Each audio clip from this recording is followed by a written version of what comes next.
Long before the Declaration of Independence was signed, before the stars and stripes waved above battlefields, a man fell to British gunfire in the snowy streets of Boston.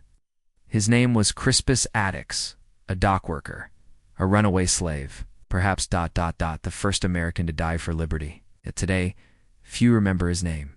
Even fewer understand the price he paid. Who was this man? And why has history tried to forget him? Crispus Attucks was born around 1723 in Framingham, Massachusetts, the son of African and native Wampanoag descent. He was born into slavery. His childhood was not one of innocence, but of chains. In his 20s, Attucks escaped. He fled a life of forced labor, risking death to claim his own freedom. For the next 20 years, he lived as a fugitive working ships, docks, and trade routes across the Atlantic. He was free, but never safe. By the 1760s, Boston was boiling. British troops flooded the city. Tensions rose over unfair taxes, trade restrictions, and occupation. And then, on March 5, 1770, it erupted. That cold night, British soldiers clashed with an angry mob of colonists. And Crispus Attucks was at the front. Unarmed, fearless, standing tall before the empire, he confronted power with nothing but courage. The first shot rang out. Attucks was struck in the chest and died instantly. The Boston Massacre had begun, and with it, the American Revolution found its first martyr. In early accounts, Attucks was praised. His name included in speeches, his body honored in public processions. But slowly, his image began to fade, whitewashed in artwork, minimized in textbooks. Future President John Adams, defending the soldiers, called Attucks a dangerous instigator, a mulatto, whose very looks, Adams said, could terrify. History's narrative began to shift, from hero to agitator. It took over 100 years for Boston to honor him. In 1888, a monument was raised, not just to Attucks, but to all 5 who died that night. It was the first public monument in the city honoring a Black American. Even now, his story is missing from many classrooms, overshadowed by founding fathers, lost beneath layers of silence. But Attucks' legacy is undeniable. From Harriet Tubman to Rosa Parks, from Martin Luther King Jr. to today's activists, the spirit of resistance that Attucks embodied lives on. He was the first to fall in the name of liberty. But nevertheless, across America, schools bear his name. Yet the man himself remains a mystery to most. He wasn't just a victim, he was a symbol. A man who stood for freedom in a country that denied him citizenship. Student. Why don't we learn more about Crispus Attucks? Narrator. Because power decides whose names are remembered, and whose are erased. But history can be rewritten, and forgotten heroes can be found again. Crispus Attucks wasn't just the first to die, he was the first to resist. He stood unarmed, but unafraid. He died in protest, he died free. Let us speak his name, not as a footnote, but as a founder. Crispus Attucks is the first American to shed blood for liberty, the first to remind us that freedom never comes without sacrifice. This .dot is not just Black history. This is American history. He wore no uniform, carried no sword, and fired no musket. Without him, America might never have won its war for independence. He was a spy, a double agent, a slave who turned the tides of war and changed history. His name was James. He was born into bondage, but his mind that was always free. James Armistead was born enslaved in Virginia around 1748. His life, like many others, was not his own. But the winds of revolution were sweeping through the colonies, and James saw a chance to join the fight not with weapons, with wit. In 1781, with the American colonies on the brink of collapse, James volunteered to serve under the Marquis de Lafayette, a French general fighting for American freedom. Lafayette saw something in James, a quiet intelligence, a daring heart. Disguised as a runaway slave, James infiltrated British camps, pretending to serve British generals. While feeding vital intelligence back to Lafayette, his most dangerous assignment, spying on General Cornwallis himself, commander of the entire British Southern Army. James listened, memorized, reported, and returned again and again without being caught. He earned the trust of the enemy and betrayed them with brilliance. Thanks to James' reports, Lafayette knew exactly where Cornwallis was heading and when. That intelligence helped George Washington corner the British at Yorktown, leading to the final and most decisive battle of the war. When Cornwallis surrendered in October 1781, few knew that the American victory was written by the hand of a man they de-enslaved. But James didn't celebrate as a free man. While the nation rejoiced, he returned to Virginia, still a slave. He had risked his life for a country that didn't see him as human. It was the Marquis de Lafayette himself who came to James' defense, writing a powerful letter to the Virginia legislature, urging them to free the man who had helped save their republic. Lafayette called him essential to the American cause.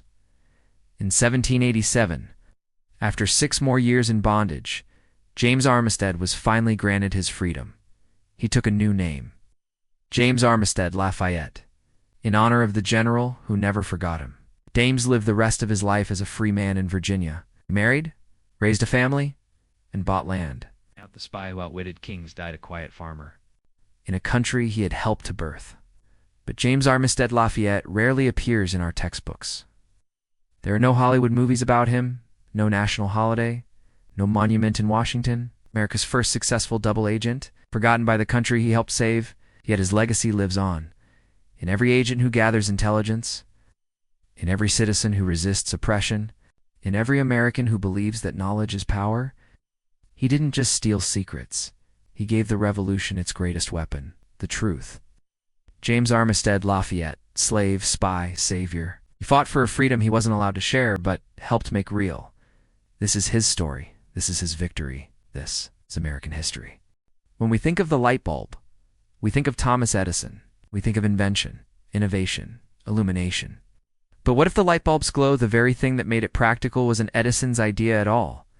What if it came from someone's history almost forgot? He didn't seek fame. He didn't demand credit. But he rewired the world forever. This is the story of Lewis Latimer, the man who brought light to light.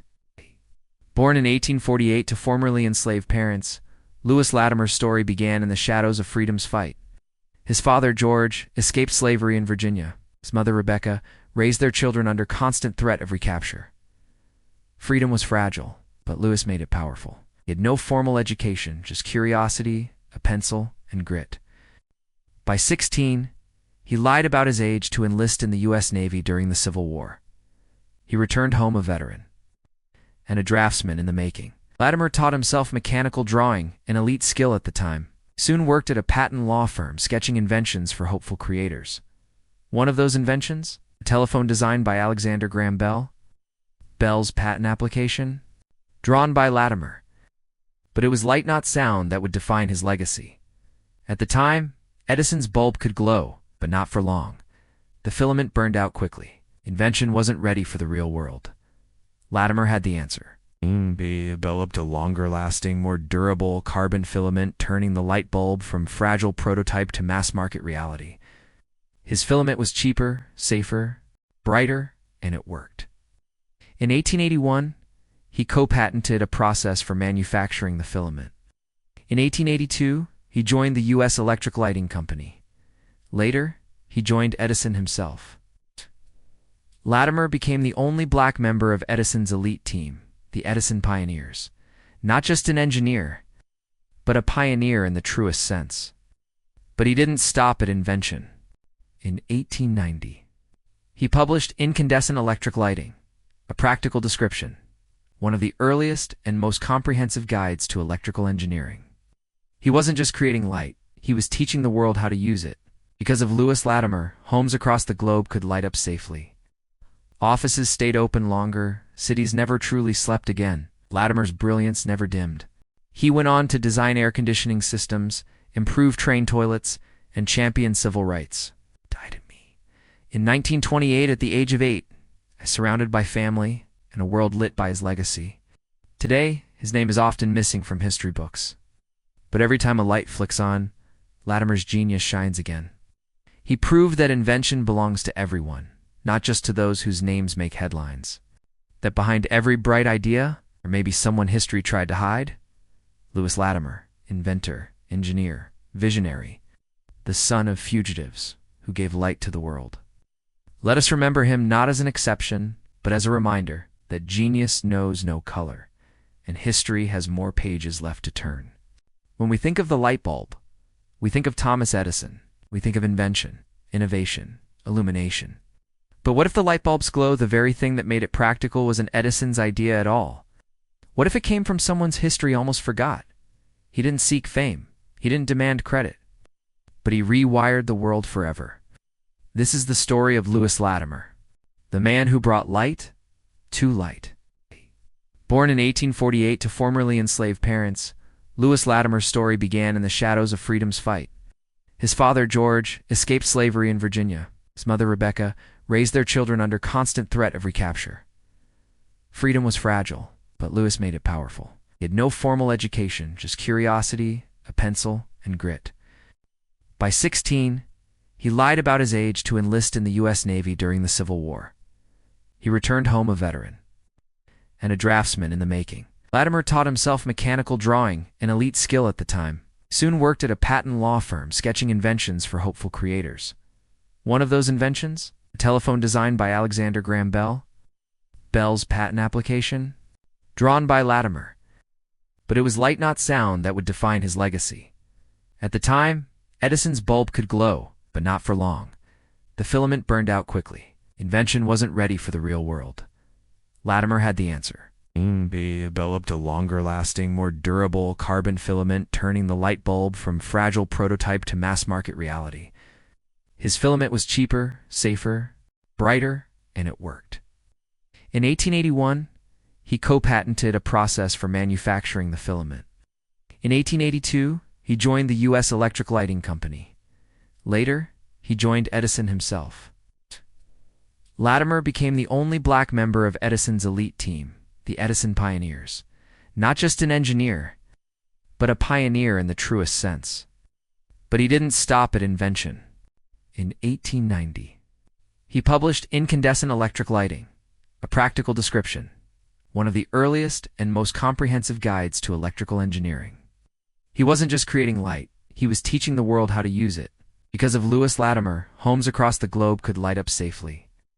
Offices stayed open longer, cities never truly slept again. Latimer's brilliance never dimmed.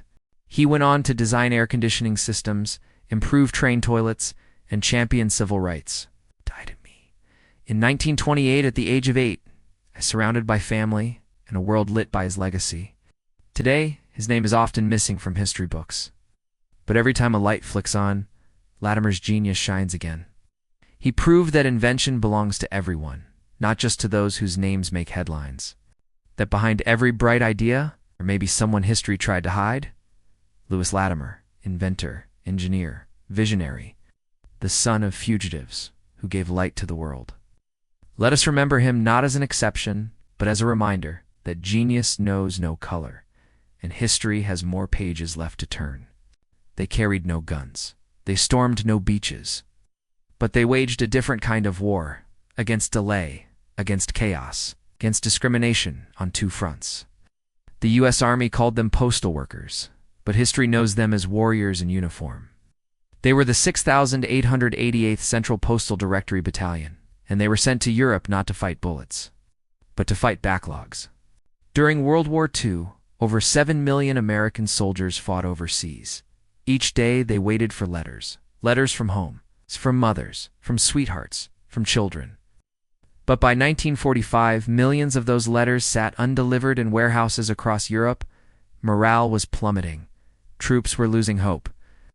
That's when the Army called on a new kind of unit, not men, not white, but black women officers, and enlisted, trained, tested, and determined, led by Major Charity Adams, the highest-ranking black woman in the Army.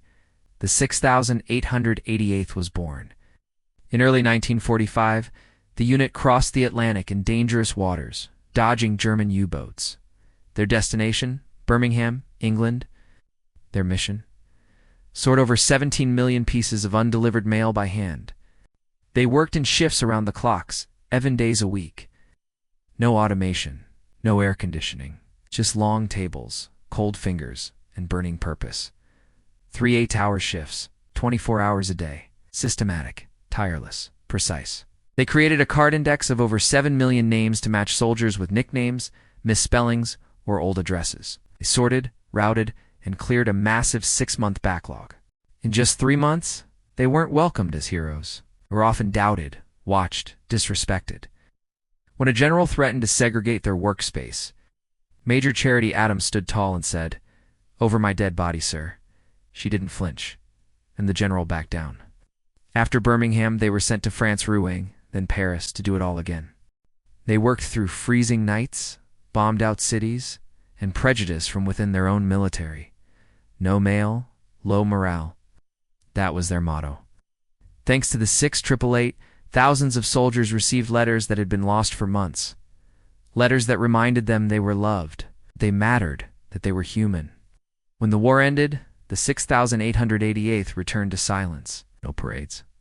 No medals, no headlines. They faded into history and seen by the country they had served so fiercely. But they never forgot, and finally neither did America. In 2009, the women of the 6888th were honored with a monument in Fort Leavenworth. In 2022, they were awarded the Congressional Gold Medal, one of the nation's highest civilian honors. Their legacy isn't just in the mail they sorted. It's in the barriers they broke, the morale they saved, the history they made. Major Charity Adams, Captain Mary McLeod, Private Gladys Schuster, and nearly 800 more. Clerks, typists, organizers, soldiers, sisters, heroes. They showed the world what black women could do when finally given the chance. The 6888th didn't carry rifles. They carried hope.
Long before black generals wore stars, before the Tuskegee Airmen took to the skies, one man walked a lonely road through the ranks of an army that didn't want him. He faced down racism, rose through barriers, and led with quiet excellence. His name was Colonel Charles Young, and his story deserves to stand at attention. Charles Young was born into slavery in Kentucky in 1864. Just a year before the Civil War ended, his father escaped to join the Union Army. His mother raised him to believe in discipline, honor, and the power of education. Young excelled in school, becoming one of the few black men appointed to the U.S. Military Academy at West Point. But his journey there was far from heroic. It was hell. He endured isolation, silence, and racist abuse from classmates and instructors alike, but he refused to break. In 1889, he graduated as just the third black man to finish West Point, alone but unshaken. Assigned to the 9th Cavalry, the legendary Buffalo Soldiers, Young led troops on dangerous assignments in the West. He earned respect not just from black soldiers, but from white officers too. He was a brilliant linguist, a skilled engineer, and a gifted commander. In 1903, Captain Young was sent to protect Sequoia National Park. There was no staff, no budget, and no roads, so he built them himself. He and his soldiers carved the very roads still used today. They preserved the land, for environmentalism had a name. He taught at Wilberforce University, served as military to Haiti and Liberia, spoke multiple languages, and trained young black men for leadership. He should have been a general. When America entered World War I, Young was the highest-ranking black officer in the U.S. Army. But the War Department had other plans. It declared him medically unfit for duty, a transparent excuse to keep a black colonel from commanding white troops in battle. But Charles Young did something no one expected. He rode on horseback 500 miles from Wilberforce, Ohio to Washington, D.C., a symbolic ride to prove he was fit to lead, to make them see what they tried to ignore. The press took notice. The Army couldn't deny it. He was reinstated, assigned overseas. But he would never lead in combat. Colonel Charles Young died of illness while serving his military in Nigeria. Far from home, still in service, he was buried at Arlington National Cemetery, the first black colonel laid to rest with full military honors. My life has not been all sunshine, but I thank God for the shadows. Today, buildings, schools, and monuments bear his name. In 2022, he was finally posthumously promoted to Brigadier General, a title he earned in life, but was denied by prejudice. Charles Young's story is more than military history. It is a blueprint for leadership under fire, and dignity and defiance. He proved that greatness does not beg for recognition, it marches forward, with or without it. Colonel Charles Young, soldier, scholar, trailblazer. He didn't just serve America, he held it to its ideals. Everyone knows the name Rosa Parks, but before Rosa, there was Claudette. She was only 15, but on one unforgettable day, she sat down and stood up for justice. She was the first to say no, the first to be arrested, the first spark of a movement. This is the story of the teenage girl history tried to forget, but who helped change the world. March 2nd, 1955. A bright spring afternoon in Montgomery. Claudette Colvin had just left school. A bright, curious honor student, carrying books and a fire in her heart. She sat in the colored section of the bus, not defiant, just tired. But when a white woman boarded and couldn't find a seat, the bus driver turned to Claudette and said, "Get up." But Claudette didn't move. She looked up and said simply, "It's my constitutional right." 15 years old, and already invoking the 14th Amendment. 2 officers boarded the bus, yanked her from her seat, and cuffed her in front of passengers. She was arrested, booked, and thrown in jail, not for violence, not for crime, for sitting. Her classmates were shocked, her teachers outraged, her community divided. Some feared she was too young, too dark-skinned, too emotional to be the face of a movement. She wasn't chosen, but she had already acted. 9 months later, another woman refused to give up her seat. Her name was Rosa Parks. Her story became legend. But Claudette Colvin had already written the first page. When the NAACP sued Montgomery and Browder v. Gale, the case that ended bus segregation, Claudette Colvin was one of the plaintiffs. Her testimony helped strike down Jim Crow laws in federal court. She didn't just ride history, she helped drive it. After her act of courage, she faded into a quiet life. She became a nurse's aide in New York, raised 2 sons, worked hard, and waited for her name to be remembered. It took nearly half a century, but Claudette's voice finally reached the classrooms and the cameras. In 2021, Alabama finally cleared her record, 66 years after her arrest. She walks through museums now. Her story finally written on the walls, not as a footnote but as a founder. Claudette Colvin, teenager, trailblazer, torchbearer. She sat down with dignity so generations could stand up with pride. She wasn't chosen by history, but she chose justice. And in doing so, she became history.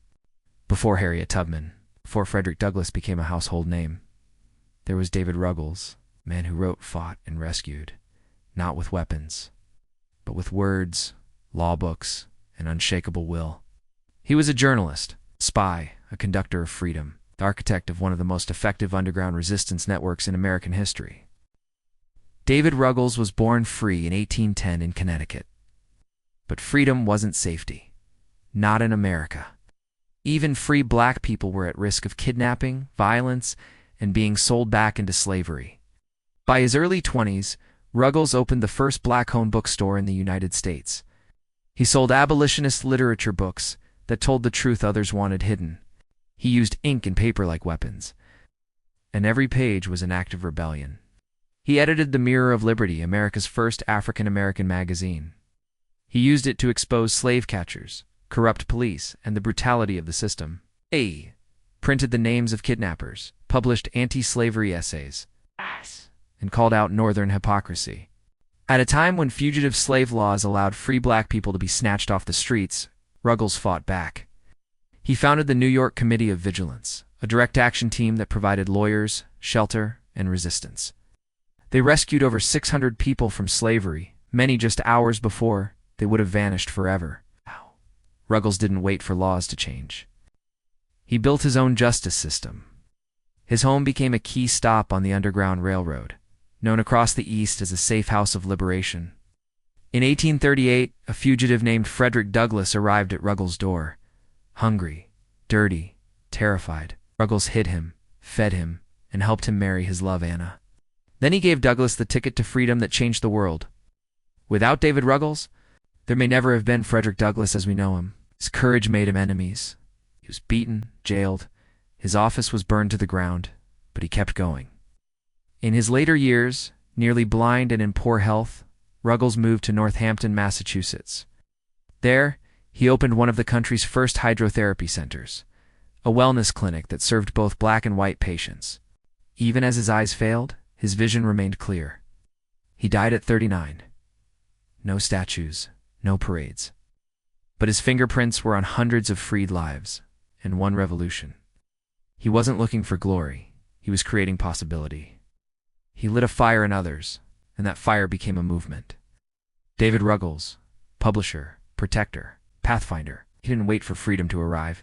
He helped deliver it, page by page, person by person. In the heart of the Confederacy, in the mansion where strategies were born and war was waged, a black woman listened. They thought she was invisible. They thought she couldn't read. But she was watching, remembering, and reporting everything. Her name is barely whispered in textbooks, but she was one of the greatest spies in American history, Mary Bowser. A genius of secrecy, survival, and silent rebellion. Born into slavery around 1840, Mary Bowser belonged to the Van Lew family of Richmond. But Elizabeth Van Lew, secret abolitionist, saw something rare in the young girl. Intelligence, curiosity, fire. At a time when teaching enslaved people to read was illegal, Mary learned to read, write, and think faster than anyone imagined. Elizabeth Van Lew sent her north illegalist so she could attend school. An enslaved girl, now educated, now aware. When Mary returned, she didn't come back to serve. She came back to subvert.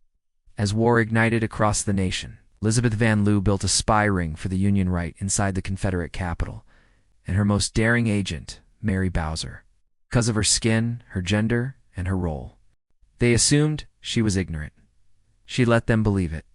They spoke freely in front of her. They left documents on their desks. She memorized it all. Mary smuggled military secrets using invisible ink, coded notes, even hollowed out eggs. She passed critical intelligence to Union officers undetected. Some say she had a photographic memory. Others say she simply never forgot what freedom cost. As Confederate suspicion mounted, Mary disappeared. Some say she was caught and escaped. Others say she faked her identity again. Her fate remains a mystery. Her service, undeniable. By the time the South fell, Mary Bowser had played a role in dismantling it from the inside. She had listened, learned, and outsmarted the architects of slavery on their own turf. There are no monuments, no surviving images, only whispers. But real heroes don't always leave footprints, they leave impact. In recent years, her story has emerged from the shadows, recognized by scholars, memorialized by markers. Mary Bowser, a master of espionage, a ghost in the Confederate machine. She lived with courage, moved in silence, and fought with brilliance. Mary Bowser, spy, scholar, saboteur. She didn't fight with a sword. She fought with her mind and helped win a war.